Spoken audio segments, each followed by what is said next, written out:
मित्रों, आज का मेरा विषय है युवा पीढ़ी और हिंदी का भविष्य। किसी भी राष्ट्र का भविष्य उसके युवा पीढ़ी से तय किया जाता है। आज भारत के पास 65% से अधिक युवा शक्ति है। अगर यही शक्ति हिंदी को सम्मान और अपनापन देगी बनेगी। अगर युवा संभाले तो तरक्की बनेगी। हिंदी केवल संचार का माध्यम नहीं बल्कि वो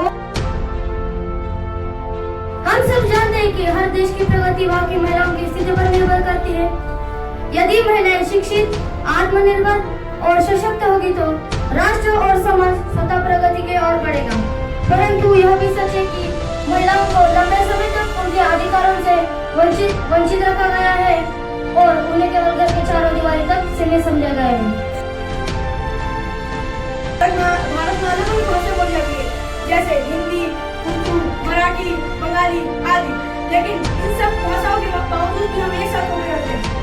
इतिहास में हमें सिखाया गया है कि जब तक हम एक साथ होकर नहीं रहेंगे तब तक हम कोई भी बड़ी सफलता नहीं पा सकते। वह हमें कभी अकेलापन महसूस नहीं होने देता। वह हमें त्याग देता, प्रेरणा देता है और जीने की एक सही दिशा दिखाता है। किसी भी राष्ट्र की सभ्यता उसकी भाषा में सुरक्षित रहती है।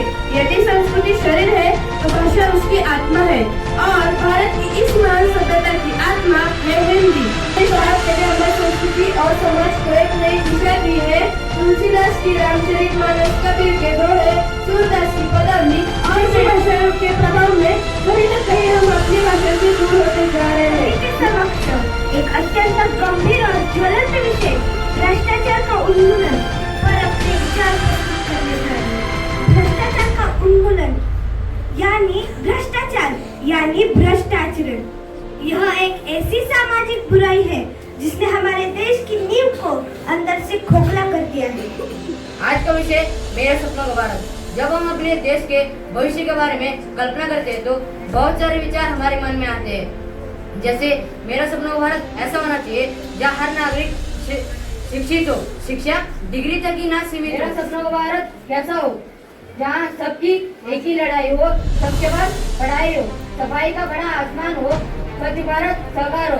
ऐसा मेरा सपना का भारत। से एपीजे अब्दुल कलाम का जन्म एक साधारण परिवार में हुआ था। बचपन में उनकी आर्थिक स्थिति कमजोर थी, परंतु वे अपनी कठिनाइयों को सफलता के सीढ़ी बना लिए थे।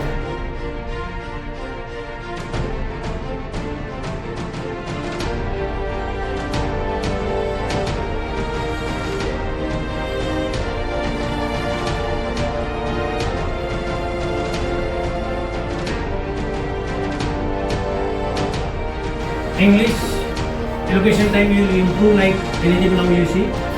In child also very interested, and we also want to improve this elocution, declamation, quiz competition everywhere.